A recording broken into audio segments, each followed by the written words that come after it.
You stay out there because the baby's crying is too loud. I, holding the baby, was dragged by my husband and pushed out onto the balcony on a cold winter night.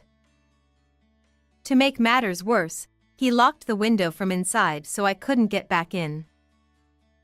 "Please, open this. Please." Ignoring my pleading as I banged on the window, my husband gulped down his whiskey and went straight into the bedroom, leaving me stranded. The cold wind blew relentlessly on the balcony of the 8th floor apartment, rapidly stealing away my body heat. At this rate, my baby's in danger. Perhaps sensing my anxiety, my child cried even louder and more desperately.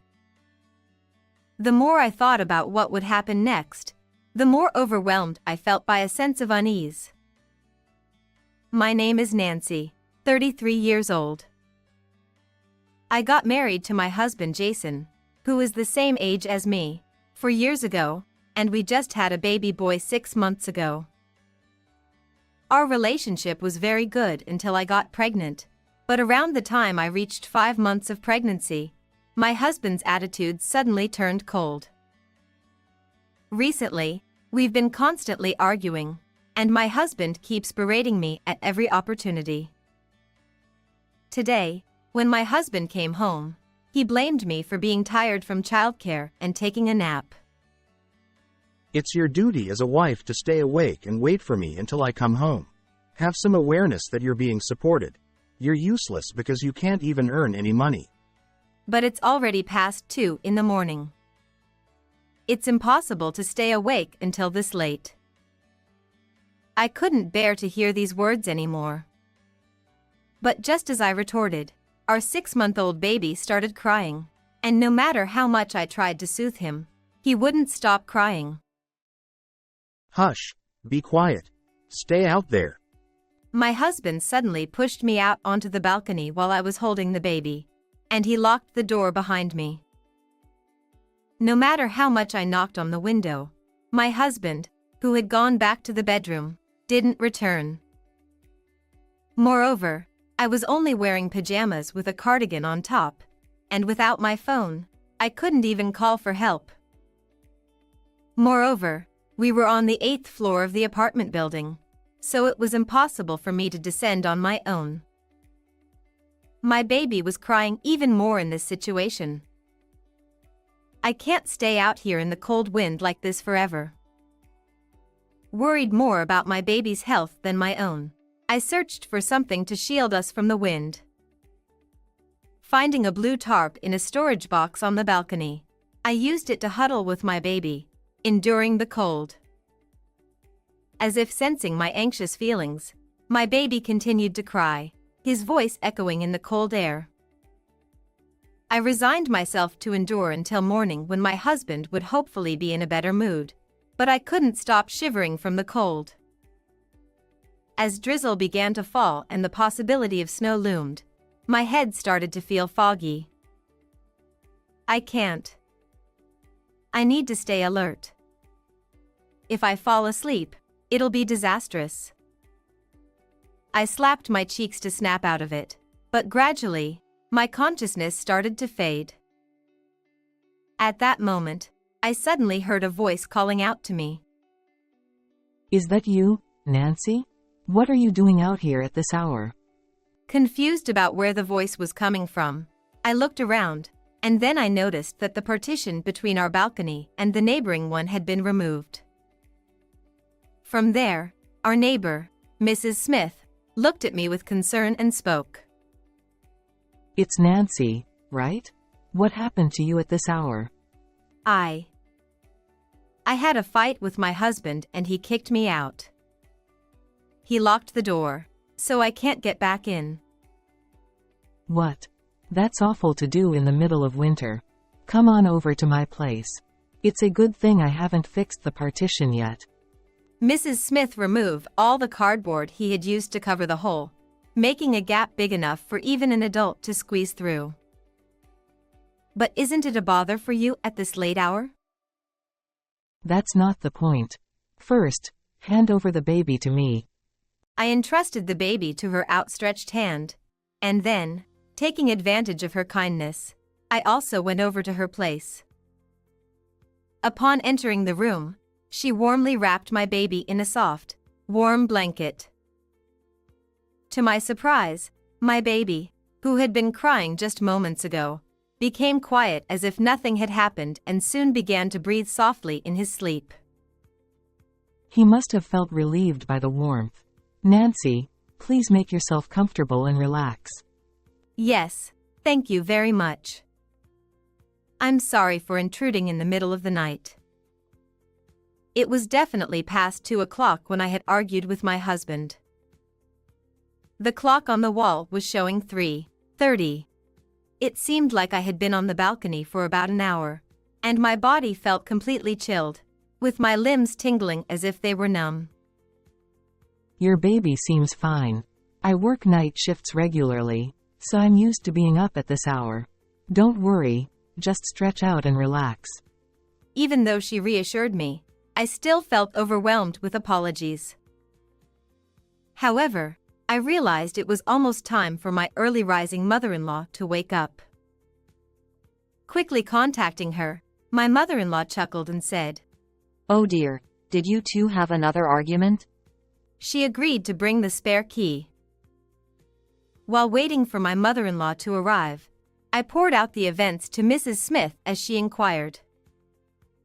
I recounted how my husband's attitude suddenly changed after our child was born, how he shouted at me for not being able to handle household chores despite being a stay-at-home mom, and how he blamed me when the baby cried at night even though he did nothing. She listened earnestly, nodding along with empathy. I feel like I'm failing as a mother, always tired and unable to keep up with the housework. You've been through a lot. You're doing your best. Accustomed to always being blamed by my husband, I had convinced myself that I was at fault. The words "it's not your fault" brought tears to my eyes. At that moment, we heard a soft knocking at the front door. Glancing at the clock, it was nearing 4 o'clock, so it must have been my mother-in-law driving over with the spare key. Mrs. Smith invited my mother-in-law inside, who repeatedly bowed to Mrs. Smith and handed her vegetables freshly picked from her garden. "I'm truly sorry for getting involved in my son's marital disputes." When my mother-in-law asked for the reasons, I recounted everything that had happened. Her face turned crimson with anger as she listened. "Who do you think is providing you with food to eat?" That's because of Jason. "That's not it. I'm mad at my son. It's inconceivable for him, who can't even cook rice or do household chores, to look down on a stay-at-home mom." Huh? "Jason can't even manage a decent life on his own, can he? And blaming yourself for the baby crying at night, even though it's unavoidable, and leaving him on the balcony. It's pitiful, even for my own grandchild." I'm about to explode with anger.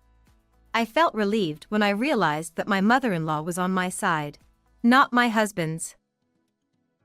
Just then, she stood up abruptly and declared her intention to wake Jason up and give him a piece of her mind. She marched off with determination, but I quickly grabbed her arm to stop her. In about an hour, it'll be time for Jason to wake up. I feel like waking him now might backfire and make him even more grumpy in the morning. I explained. My husband, who usually had a hard time getting up, was extremely irritable in the mornings. I didn't want to force him awake and risk making him even more upset. After hearing my explanation, my mother-in-law reluctantly relented. Oh, it's snowing for the first time this year. I noticed how eerily quiet it was outside, then saw the snow starting to fall gently, lightly dusting the ground. Just the thought of what could have happened if my baby and I had stayed out on the balcony sent shivers down my spine. As it was nearing the time for my husband to wake up, I entrusted my baby to Mrs. Smith and used the spare key to enter the house with my mother-in-law. However, When it was the usual time for my husband to be up and brushing his teeth, he was nowhere to be found in the bathroom. Is he still sleeping? Jason, get up soon. My mother-in-law exclaimed. She loudly opened the bedroom door and flipped the duvet, but there was no sign of him. Despite searching the bedroom, bathroom, and toilet, he was nowhere to be found. His suit and shoes were still there, so it didn't seem like he had already gone to work. Where could he have gone? This is strange, I replied.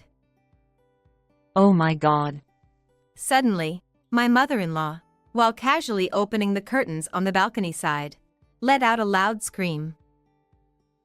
I rushed over to find her pointing at the blue tarp I had covered myself with earlier, her mouth agape. I could see a pair of feet protruding from underneath. What? No way. I cautiously lifted the blue tarp to reveal my husband lying there in nothing but his underwear. What? Why is he on the balcony? Could it be? My mother-in-law began. She explained that before going to the neighbor's house, she had briefly entered our room. At that time, she noticed that the balcony window was open, so she closed it and locked it. But I don't remember seeing Jason there at that time, so why? My mother-in-law repeatedly called out to my husband. Wake up. But he seemed to be unconscious. We decided to cover him with a blanket to keep him warm while we waited for the ambulance to arrive. Oh, I need to let his work know he won't be coming in. I reached for my husband's phone nearby, but it was locked, and I couldn't open it. Oh, if it's fingerprint recognition, you can do this. My mother-in-law said. She grabbed Jason's hand and quickly unlocked the phone using his fingerprint. What is this?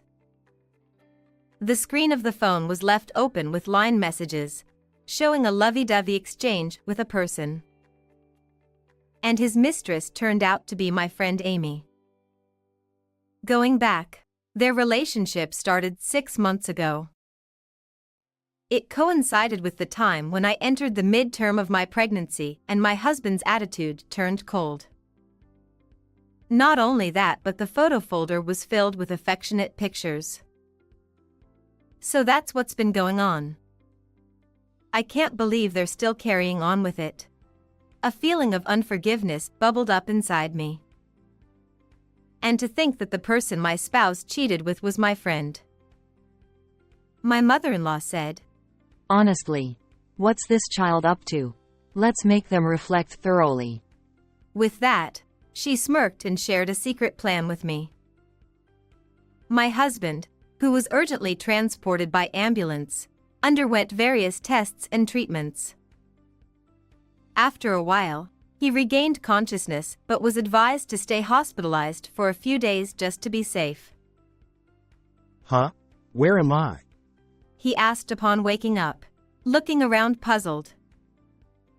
When I explained why he was here, he suddenly became angry. You disappeared from the balcony, so I was worried you might have fallen down or something.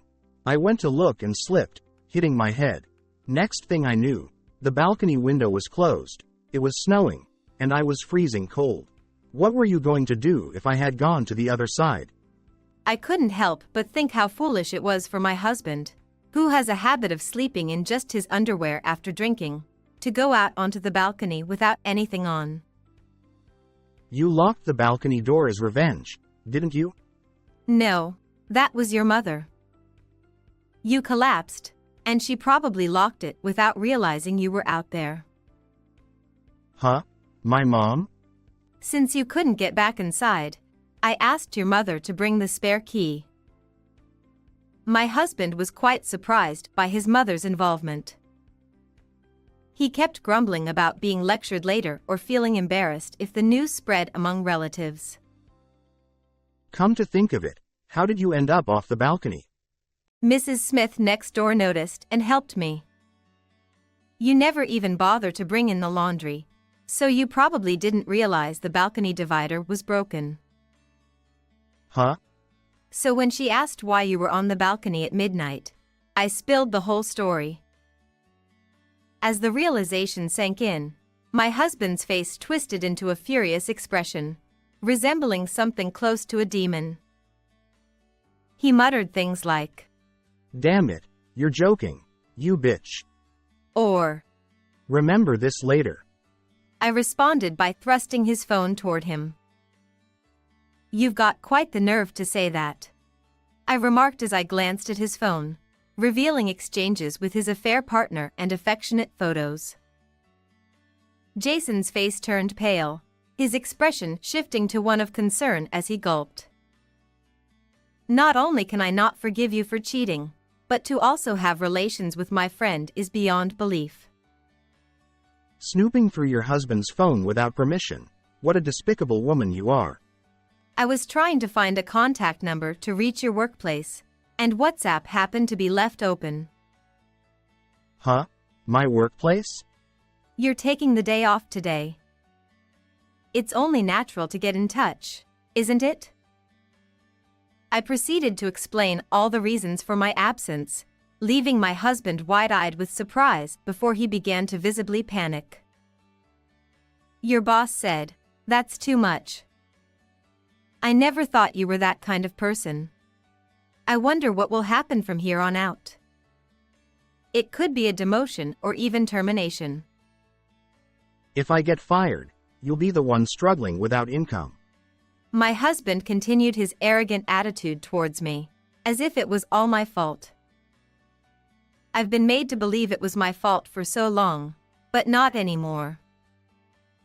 I don't care about any of that.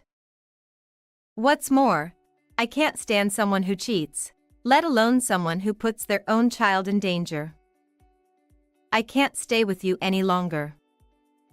Let's break up cleanly. That's not happening. Stop messing around. You're supposed to do as I say. He believes that if he shouts and takes on a domineering attitude, I'll obey him.